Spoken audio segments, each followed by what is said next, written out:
Assalamualaikum semuanya, saya Alfia Nursyabani, NPM 1910631090040 dari kelas 3A Agroteknologi. Nah, di sini saya akan membahas tentang alur informasi genetik, ekspresi gen, dan pewarisan sifat. Tubuh kita ini memerlukan banyak sekali zat untuk tetap sehat, salah satunya adalah protein. Nah, oleh karena itu, tubuh kita memproduksi protein dengan proses sintesis protein. Nah, menurut kalian, kenapa sih tubuh kita ini perlu protein? Protein memiliki banyak sekali peranan, salah satunya untuk transportasi zat, pembentukan enzim, dan juga untuk kekebalan tubuh manusia.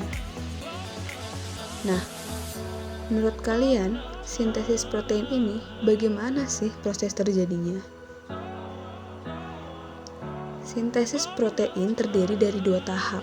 Yang pertama, ada transkripsi, yang kedua ada translasi. Transkripsi merupakan proses pembuatan salinan mRNA yang berasal dari DNA. Sedangkan translasi merupakan proses penerjemahan mRNA menjadi protein. Singkatnya, sintesis protein merupakan proses DNA menjadi mRNA lalu menjadi protein.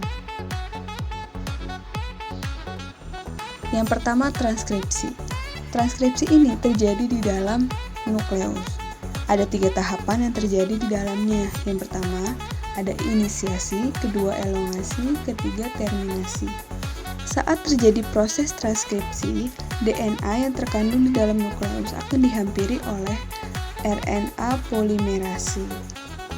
Inisiasi terjadi saat RNA polimerase melekat pada daerah promotor gen. Pada saat itu, RNA polimerase akan mulai membentuk mRNA melalui cetakan DNA template. Nah, poin yang paling penting adalah adenin pada DNA akan berpasangan dengan urasil mRNA, timin pada DNA akan berpasangan dengan adenin pada mRNA, guanin pada DNA akan berpasangan dengan sitosin mRNA, dan sitosin DNA akan berpasangan dengan guanin pada mRNA. Kemudian RNA polimerase akan mengarahkan pembacaan dari arah 5 ke arah 3. Proses ini dinamakan sebagai elongasi. Transkripsi ini akan berakhir saat RNA polimerase sampai pada daerah terminator. mRNA yang telah terbentuk mengandung urutan 3 jenis basa nitrogen yang dikenal dengan kodon, yaitu A, U, dan G. Selanjutnya, mRNA atau yang dikenal sebagai kodon ini akan meninggalkan nukleus melalui pori-pori nukleus menuju sitoplasma untuk memulai translasi. Setelah tadi menyelesaikan tahap transkripsi, mRNA yang berada di nukleus akan berpindah ke sitoplasma yang merupakan tempat ditemukannya ribosom. Hal ini dilakukan untuk melanjutkan tahap translasi. mRNA yang berperan sebagai cetakan pembuat protein. Seperti yang kita ketahui, mRNA mengandung 3 jenis basa nitrogen yang disebut kodon. Sehingga poin yang harus diingat adalah translasi ini merupakan penerjemahan mRNA untuk dibuat menjadi protein. Harus diingat juga, dalam translasi ada pairing rules atau aturan memasangkan basa nitrogen. Pada translasi, mRNA adenin akan berikatan dengan urasil tRNA. Urasil mRNA akan berpasangan dengan adenin tRNA, guanin mRNA akan berpasangan dengan sitosin. Sitosin mRNA akan berpasangan dengan guanin tRNA. Sama halnya dengan transkripsi, translasi juga memiliki 3 tahapan. Yang pertama ada inisiasi, kedua elongasi, ketiga ada terminasi. Tahap inisiasi dimulai saat ribosom subunit kecil terikat pada mRNA. Ribosom subunit kecil ini akan bergerak dari arah 5 ke arah 3. Ketika sudah menemukan kodon AUG, tRNA yang membawa asam amino metionin, antikodon UAC akan melekat pada mRNA. Kemudian setelah tRNA terikat pada mRNA, maka ribosom subunit besar akan datang dan terikat juga bersama ribosom subunit kecil untuk melengkapi proses inisiasi. Ribosom subunit besar itu memiliki 3 daerah. Yang pertama A atau aseptor site, yang kedua P, peptide site, yang ketiga ada E atau exit site. Nah, saat terjadi proses elongasi, asam amino yang lain akan dibawa pada rantai mRNA oleh RNA transfer dengan membawa antikodon. Nah, untuk mengetahui jenis asam amino apa sih yang mengkode kodon, maka dapat dilihat pada tabel triplet kodon. Misal, jika pada mRNA kodon AUG, maka asam amino yang terbentuk adalah metionin, dan begitu pun seterusnya. Selanjutnya, asam amino yang baru ini akan memasuki daerah A, lalu ikatan peptida akan terbentuk di antara kedua asam amino pada daerah P. Saat itu, ribosom akan berpindah ke triplet kodon lain yang ada di mRNA, sehingga tRNA yang sudah melepaskan asam aminonya akan berada di daerah E dan bersiap untuk keluar. Kemudian daerah A bersiap ditempati tRNA yang baru. Siklus ini akan terus berulang sampai pada tahap terminasi. Nah, terminator terjadi ketika salah satu dari stok kodon berada di daerah A.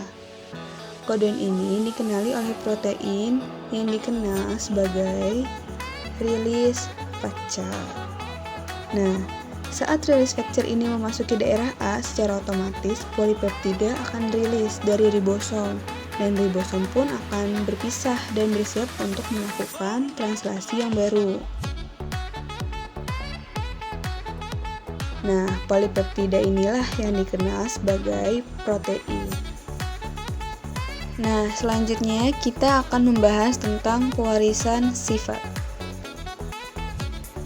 Manusia, jika dilihat sepintas akan terlihat sama, mempunyai mata, hidung, mulut, rambut, tangan, dan juga kaki. Semakin dekat hubungan kerabatannya, maka makin banyak kesamaannya. Oleh karena itu, mari kita bahas lebih lanjut lagi tentang pewarisan sifat. Gregor Johann Mendel dari Austria merupakan tokoh pertama peletak prinsip-prinsip dasar pewarisan sifat. Oleh karena itu, dia dijuluki Bapak Genetika. Mendel ini melakukan percobaan dengan mengawinkan 2 kacang kapri yang memiliki 2 sifat beda. Salah satu kacang kapri berbiji bulat berwarna kuning, sedangkan pasangannya berbiji kisut dan berwarna hijau. Selama 8 tahun, Mendel melakukan penelitian persilangan pada tanaman ercis atau dikenal dengan kacang kapri. Manusia terdiri dari jutaan sel, di mana di dalam sel terdapat nukleus yang membawa kromosom. Nah, kromosom ini membawa materi DNA, di mana menentukan sifat-sifat kita yang diwariskan dari orang tua kita.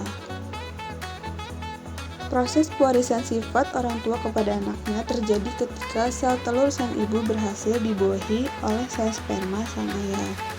Masing-masing sel tersebut membawa 23 sel kromosom yang belum berpasangan.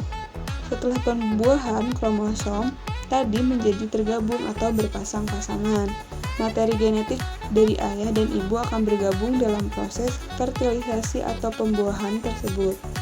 Oleh karena adanya penggabungan genetik inilah, pada diri kita muncul karakteristik yang mirip materi dengan ayah dan mirip dengan ibu.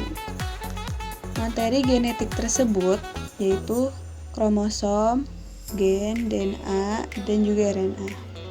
Materi genetik memegang peranan penting dalam pewarisan sifat seperti mata, bentuk hidung, bibir, warna kulit, atau bahkan jenis penyakit tertentu yang diturunkan oleh orang tua kita.